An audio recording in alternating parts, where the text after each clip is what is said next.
আপনি সব সময় যদি ইস্তেগফারের সাথে আঠার মতো লেগে থাকতে পারেন, আপনি দোয়া করা মাত্র দোয়া কবুল করে নেবে কে? আল্লাহ। এজন্য সব সময় অবসরে বসে আছেন, বাস স্টেশনে বসে আছেন, সিএনজিতে চড়ে এক জায়গা থেকে আরেক জায়গায় যাচ্ছেন, বিছানায় শুয়ে আছেন, পড়বেন আস্তাগফিরুল্লাহ। কি পড়বেন? প্রাণ খুলে মন থেকে আওয়াজ করে সবাই পড়েন আস্তাগফিরুল্লাহ। আবারও পড়েন আস্তাগফিরুল্লাহ। চিল্লায় পড়েন আস্তাগফিরুল্লাহ। বিশ্বনবী ইস্তেগফারের অনেকগুলো আলফাজ শিখিয়েছেন, সবচেয়ে সহজ যেটা শিখিয়েছেন সেটার নাম হলো আস্তাগফিরুল্লাহ।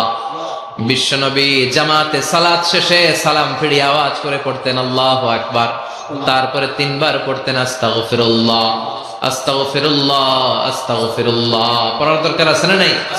পড়তে রাজি আছেন তো? সালাম ফেরানোর পরে কি করবেন? নাকি দোয়া করার জন্য পাগল হয়ে যাবেন?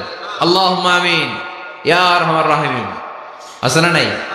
পাগল হয়ে যায় দোয়া করার জন্য, কিন্তু তাসবিহগুলো পড়তে চায় না। বিষ্ণুবী লম্বা তাসবিহ পড়তেন, সালাম ফেরানোর পরেই আস্তাগফিরুল্লাহ পড়তে রাজি আছেন? আবার বিষ্ণুবী বললেন, যে ব্যক্তি পড়বে আস্তাগফিরুল্লাহ আল্লাযী লা ইলাহা ইল্লা হুয়াল হাইয়ুল কাইয়্যুম ওয়া আতুবু ইলাইহি, যুদ্ধের ময়দান থেকে যদি কেউ পালিয়ে যায় তার কোনো মাফ নাই। এটা অনেক বড় কবিরা গুনাহ। আত-তাওয়াল্লি মিন ইয়াউমিজ যা'ফ, যুদ্ধের ময়দান থেকে পালালে ওর কোনো মাফ নাই। বিষ্ণুবী বলেন, যুদ্ধের ময়দান থেকে পালিয়ে এসেছে কোন মুসলিম সৈনিক, সেও যদি এই আস্তাগফিরুল্লাহ আল্লাযী লা ইলাহা ইল্লা হুয়াল হাইয়ুল কাইয়্যুম ওয়া আতুবু ইলাইহি মন থেকে পড়ে, তার জীবনের গুনাহ আল্লাহ মাফ করে দিবে।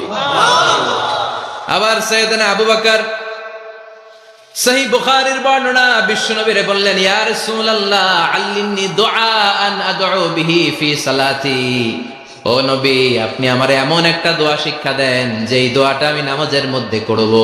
বিশ্বনবী বললেন, তুমি নামাজের মধ্যে পড়ো আল্লাহুম্মা ইন্নী যালামতু নাফসি যুলমান কাসীরা ওয়া লা ইয়াগফিরুয যুনুবা ইল্লা আনতা ফাগফিরলি মাগফিরাতাম মিন ইনদিকা ইন্নাকা আনতাল গফুরুর রহিম। সুবহানাল্লাহ। এটাকে আমরা বলি দোয়া মাসুরা। এটাও একটা ইস্তেগফার, যেখানেই ক্ষমা চাওয়ার কথা আছে ওইটাই ইস্তেগফার। বুঝতে পেরেছেন?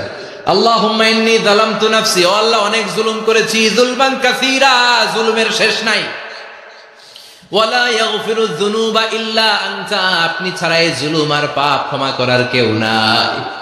ফাগফিরলি মাগফিরাতাম মিন ইনদিক, নিজ গুণে আমার গুনাহ ক্ষমা করে দে। ওয়া লা ইয়াগফিরুয যুনুবা ইল্লা আনতা, আপনি ছাড়া গুনাহ ক্ষমা করার দ্বিতীয় কেউ নাই। আমাদের পাপ ক্ষমা করার আর কোন সত্তা আছে? চিল্লায় বলেন আছে? আবার বিশ্বনবী বললেন, যত ইস্তেগফার আছে সব ইস্তেগফারের সেরা সর্বশ্রেষ্ঠ ইস্তেগফারের নাম সাইয়্যিদুল ইস্তেগফার। কি নাম?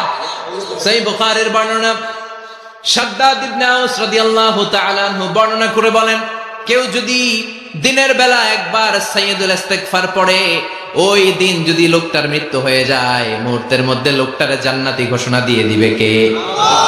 রাত্রি বেলা যদি কেউ সাইয়্যিদুল ইস্তেগফার একবার পড়ে, ওই রাতে ইন্তেকাল হলে তার জীবনের সব গুনাহ মাফ করে দিয়ে ওই লোকটারেও জান্নাতি করে দিবে কে? আল্লাহ। দিনে যদি সাইয়্যিদুল ইস্তেগফার একবার পড়েন, ওই দিনে ইন্তেকাল করলে আপনি জান্নাতি। রাতে যদি সাইয়্যিদুল ইস্তেগফার কেউ পড়েন, ওই রাতে ইন্তেকাল হলে আপনি জান্নাতি। এটা সহিহ বুখারীর বর্ণনা। সব ইস্তেগফারের রাজা, শ্রেষ্ঠ ইস্তেগফার। মুখস্থ আছে না? কার কার মুখস্থ আছে? হাত তুলেন। সাইয়্যিদুল ইস্তেগফার মুখস্থ আছে কার? মাশাআল্লাহ, তাবারাকাল্লাহ। এটা আপনাদের বাড়ির কাজ দিলাম। যাদের মুখস্থ নাই তারা গুগলে সার্চ করবেন সাইয়্যিদুল ইস্তেগফার, লেখা মাত্রই পেয়ে যাবেন। বইতে আছে, বিভিন্ন ইসলামিক দোয়ার বইতে আছে। গুগলে, ইউটিউবে সার্চ দিলে পেয়ে যাবেন। এই সাইয়্যিদুল ইস্তেগফার প্রতিটা মুমিনের অন্তরে থাকার দরকার আছে না নাই? আল্লাহুম্মা আনতা রাব্বি লা ইলাহা ইল্লা আনতা খালাকতানি ওয়া আনা আবদুক ওয়া আনা আলা আহদিকা ওয়া ওয়া'দিকা মাসতাতa'তু আউযু বিকা মিন শাররি মা সানা'তু আবু লাকা বিনি'মাতিকা আলাইয়া ওয়া আবু লাকা বিযামবি ফাগফিরলি ফাইন্নাহু লা ইয়াগফিরুয যুনুবা ইল্লা আনতা। সুবহানাল্লাহ পড়ো। এটার নাম সাইয়্যিদুল ইস্তেগফার। এটার নাম